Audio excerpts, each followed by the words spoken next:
باللہ من الشیطان الرجیم، میں اللہ تعالیٰ کی پناہ میں آتا ہوں شیطان مردود سے۔ بسم اللہ الرحمن الرحیم، اللہ کے نام سے شروع جو نہایت مہربان رحم والا۔ غسان کا ایک بادشاہ اسلام میں آیا ہے، اسلام قبول کر کے آیا ہے، حج کے لیے نکلے خوشی میں سارے مسلمان، حضرت عمر بھی اس میں ساتھ میں تھے، خلیفہ تھے۔ طواف کے دوران اس بادشاہ کی لنگی پر ایک مسلمان کا پیر پڑ گیا، لنگی سرک گئی، اس نے اپنی بے عزتی محسوس کی، تھپڑ مارا کعبے کے سامنے، اس مسلمان کو بہت اس نے مارا، وہ زخمی ہو گئے۔ انہوں نے شکایت کی حضرت عمر فاروق کے پاس۔ عادل، وہ عدل کی پیکر جو نظام رسول سے ذرا برابر ہٹ کر کبھی فیصلہ نہیں کرتے۔ حضرت عمر کا فیصلہ تو وہ ہے کہ ایک بندہ یہ حضور کے پاس فیصلہ لے کر کے آیا تھا، معلوم ہے نا، ایک یہودی اور ایک مسلمان زمین کے جھگڑے میں فیصلہ کیا۔ حضور نے فیصلہ کیا یہودی کے حق میں، یہ زمین تو چھوڑ دے، لیکن وہ مسلمان منافق تھا، دل میں بغض تھا، اس نے کہا میں رسول کا فیصلہ نہیں مانتا، عمر کے پاس فیصلہ لیں گے، عمر کے پاس کریں گے۔ وہ یہودی کو یقین تھا جو رسول فیصلہ کریں گے وہی عمر بھی کریں گے، لیکن یہاں معاملہ بدل گیا، یہاں معاملہ بدل گیا۔ وہ منافق یہ سوچتا تھا کہ عمر کو میں اپنی باتوں میں لے لوں گا، یہ یہودی ہے ہمارے دشمن، زمین میرے حوالے کر دی جائے۔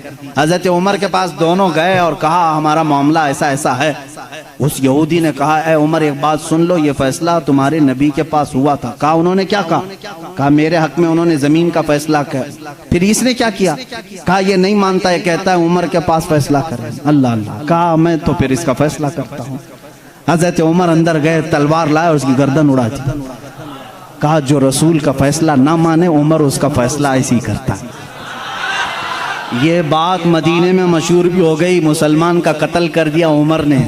حضور نے ان کو بلایا اور کہا کہ تم نے ایک مسلمان کا قتل کیا؟ کہا میں اس کو مسلمان مانتا ہی نہیں جو آپ کو حکم نہیں مانتا، لیکن اگر میں غلطی پر ہوں تو یا رسول اللہ مجھے سزا دے دیں۔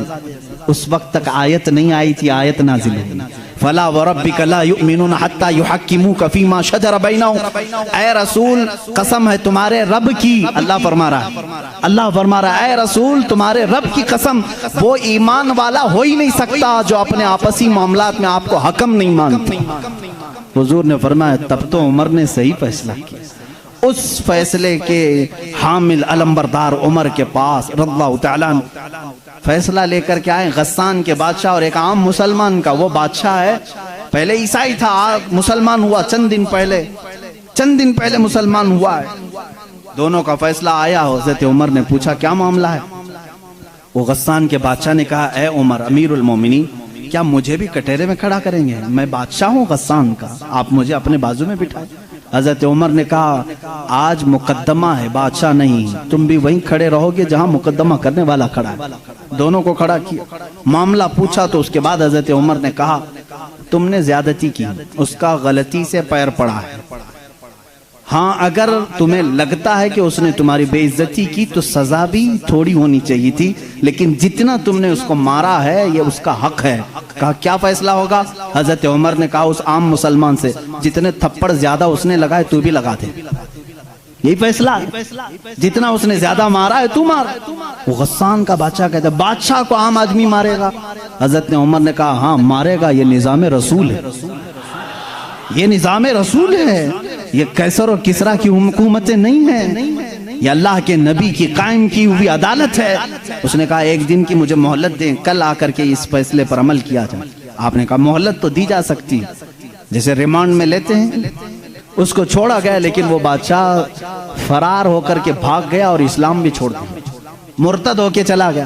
حضرت عمر نے اس دن کہا، کچھ لوگ کہنے لگے حضرت عمر اس کے حق میں بات کرتے تو بادشاہ آج مسلمان رہتا، ایسی کچھ باتیں بھولی بھالی لوگ کرتے ہیں، ایسا کرتے تو اچھا ہوتا، ایسا نہیں کرنا چاہیے تھا۔ حضرت عمر نے جلال میں کہا اس طرح کے 1000 چھوڑ کر جائیں تو جائیں، لیکن نظام رسول کا ایک حرف بھی میں اپنے ہاتھ سامنے سے جانے نہیں دوں گا، عدل کے تقاضوں کو پورا میں ہمیشہ ہوتا رہنے دوں گا۔ یہ سیدنا عمر فاروق کی عدالت تھی۔ یہ آج پیس اینڈ جسٹس کی بات کرتے ہیں، ان لوگوں سے بات کرتے ہیں جن کے پاس عمر جیسی عدالت ہے۔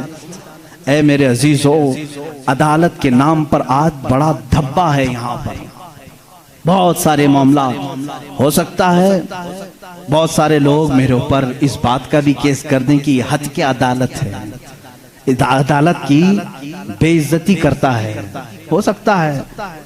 میرے عزیزو، میں اس عدالت کی عزت کرتا ہوں جہاں عدالت ہوتی ہے، میں اس کو جج اور عادل نہیں مانتا جو پارلیمنٹ کی سیٹ کی بھوک میں مسجدیں بیچ دیتا ہوں، میں اس کی عدالت کو نہیں تسلیم کرتا جو ایک قلیل جماعت کو نظر انداز کر کے حاکم پارٹی کی طرف بولتا ہے۔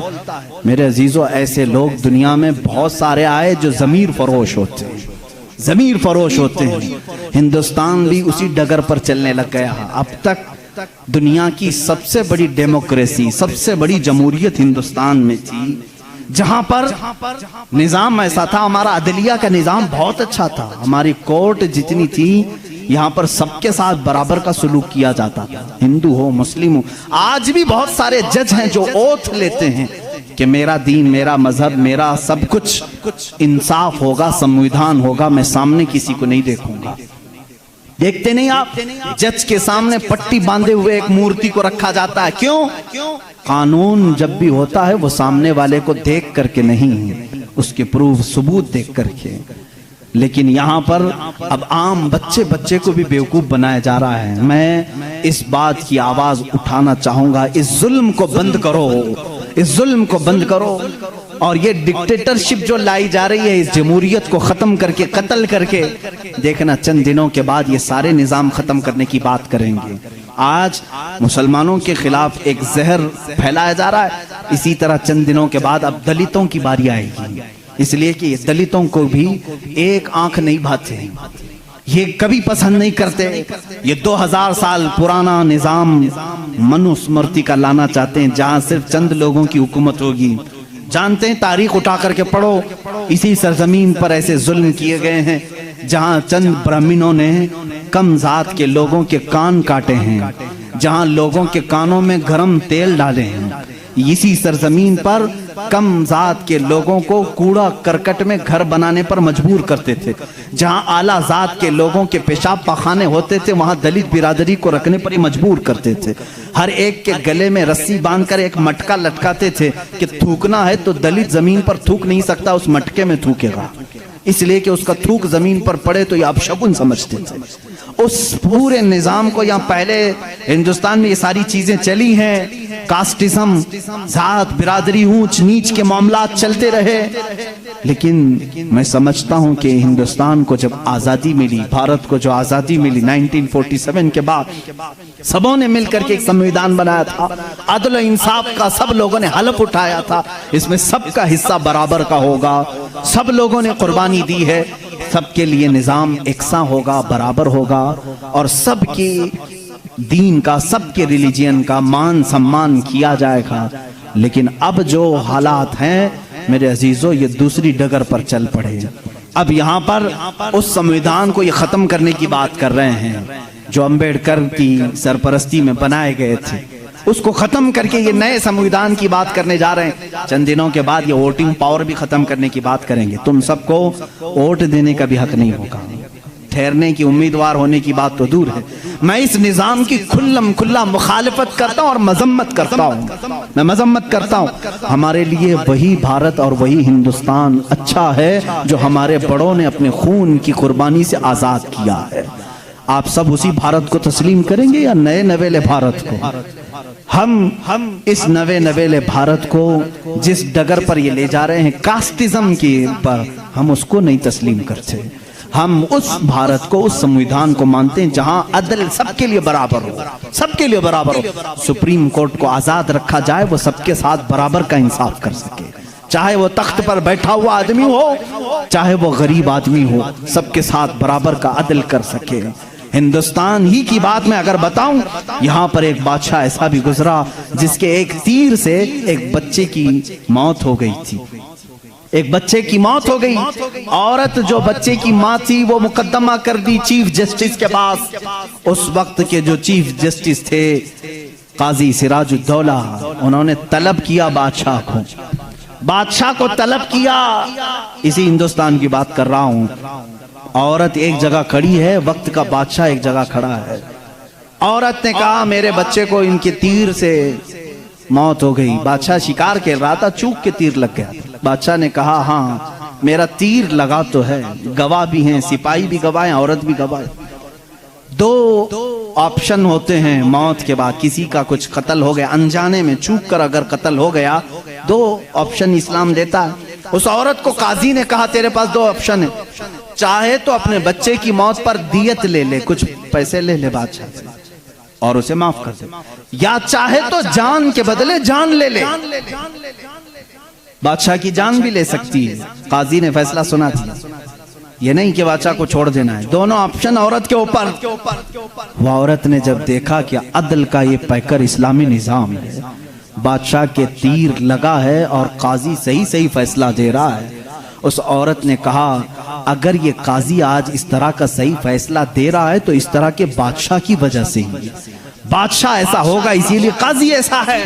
اس عورت نے کہا میں اس بادشاہ کی جان بخشتی ہوں، میرے بچے کے لیے جو دیت بنتی ہے وہ بادشاہ مجھے دے دے. بادشاہ نے جتنی دیت بنتی تھی اس سے زیادہ اسے دیا. اور جب یہ معاملہ ختم ہوا تو بادشاہ قاضی کے پاس آیا اور اپنا جبہ کھولا، اس میں خنجر تھا.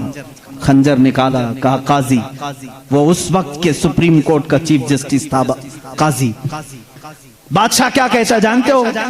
مجھے جب پتا چلا میرے اوپر مقدمہ ہے اور مجھے معلوم تھا میرے تیر سے ایک بچہ فوت ہوا ہے، میں آج کورٹ میں آ رہا تھا، میں ساتھ ہی خنجر لے کے چلا. قاضی نے پوچھا کیوں لے کے چلے؟ کہا میں یہ دیکھنا چاہتا تھا کہ اگر فیصلہ قرآن و حدیث کے مطابق ہو تو ٹھیک ہے میں مان لوں، اور ذرا برابر اگر بادشاہ کا خیال کر کے قاضی نے کیا تو اسی خنجر سے قاضی کو قتل کر دو. بادشاہ نے یہ کہا. قاضی مسکرایا اور اپنے گدے سے اٹھ گیا اور چادر ہٹائی. نیچے بہت بڑا کوڑا تھا. کہا بادشاہ تمہیں معلوم ہے میں آج پہلی مرتبہ اس کرسی پر آنے کے بعد، اس گدے پہ آنے کے وقت کوڑا نیچے لے کر بیٹھا ہوں. کہا کیوں؟ کہا میں نے اسی وقت طے کر لیا کہ بادشاہ کو کٹہرے میں کھڑا کروں گا اور فیصلہ قرآن و حدیث کے مطابق سناؤں گا. اگر بادشاہ مان لیا تو ٹھیک، ورنہ میں اس کوڑے سے اسے منواؤں گا.